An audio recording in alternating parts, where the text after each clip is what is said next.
A misdiagnosis of an anxiety disorder can seriously be fatal. It may not just be psychologically all in your head. In my case, it wasn't. What was in my head was not panic disorder. It was a cancerous tumor that was causing me to seize uncontrollably. A rather powerful and well-known Cedar Sinai neurologist by the name of William Chow has been investigated by the medical board for a potential misdiagnosis. To your knowledge? I never gave him a diagnosis of anxiety disorder. That's a psychiatric diagnosis. But you also prescribed Xanax earlier, correct? Xanax is also an anti-seizure medication. Were you prescribing the Xanax for anxiety or seizure when you earlier gave him prescriptions for that? For seizures. Rather than take the time to listen to my concerns, Dr. William Chow recommended I get psychiatric help as soon as possible.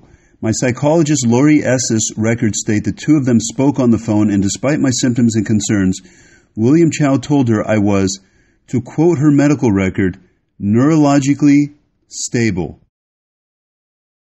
Did you ever speak with any of his psychologists or psychiatrists? No, I have not. Did you ever have any correspondence with any of his psychologists or psychiatrists while you treated him? No, I have not. All right. Who's Dr. Laura Estes? I do not know. I do not recall. All right. And it's regarding Charlie. What's that note on the bottom there? It looks like a signature, but something above it. Yeah, I didn't talk to her. I left a message. I wrote called, but I crossed it out, and I wrote MSG on top, meaning I left her a message. I did not remember Dr. Estes was a psychiatrist, but yes, I did talk to Dr. Estes on one occasion. Okay. Did she ever ask you if his symptoms could be caused by a seizure disorder? I don't recall. Okay. Did you ever state to her that Charlie was neurologically stable and that any of his symptoms were anxiety-driven versus organic neurological symptoms? It's a vague and ambiguous Lex Foundation, specifically as to organic neurological symptoms. I do not recall that conversation. Now I have to ask you, do I look neurologically stable? It's okay. They took him off of medicine because he had, I'll tell you. They just put him back on today. You okay? You okay? You okay, Charlie?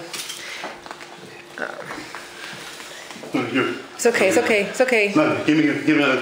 It's okay, you're all right. Don't stand up, don't stand up, don't stand up, don't stand up. It's okay, just wait, honey, you're okay. Don't stand up, you're okay.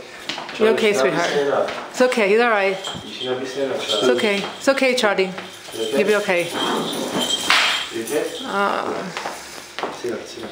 Have a sit down, sweetheart. Sit up, sit up. Sit down. You should not be standing up, Charlie.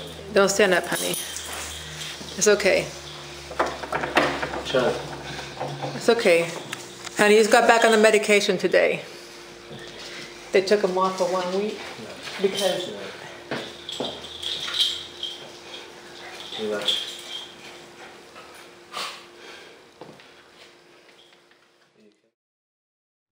Once William Chow realized he had misdiagnosed me after being subpoenaed by a law firm, his secretary Verna Daigle somehow found a new medical record. Why did you give this referral prescription to John Stern in May, 2 months after you had seen Charlie, instead of when he was there in March? Well, it seems facts, not in evidence, that he didn't recommend he see Stern earlier, but go ahead. I made a recommendation that he go see Dr. Stern earlier. They asked for a written referral at the medical center. That's why I wrote the prescription.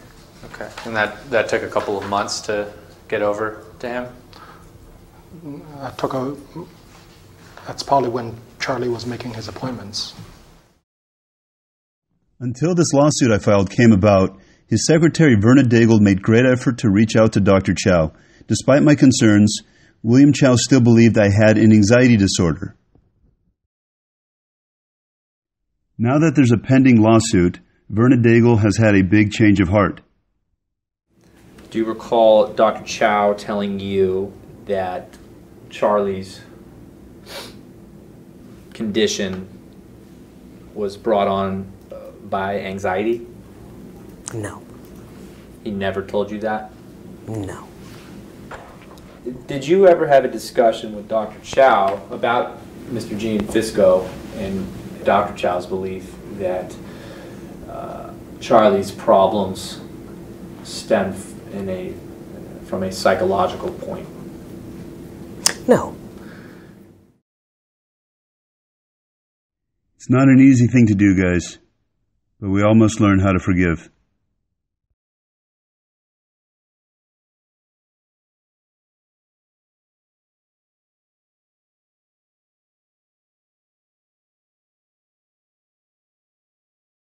Do you believe that your care and treatment of Charlie Gianfisco from 2007 to 2011 was reasonable? Yes.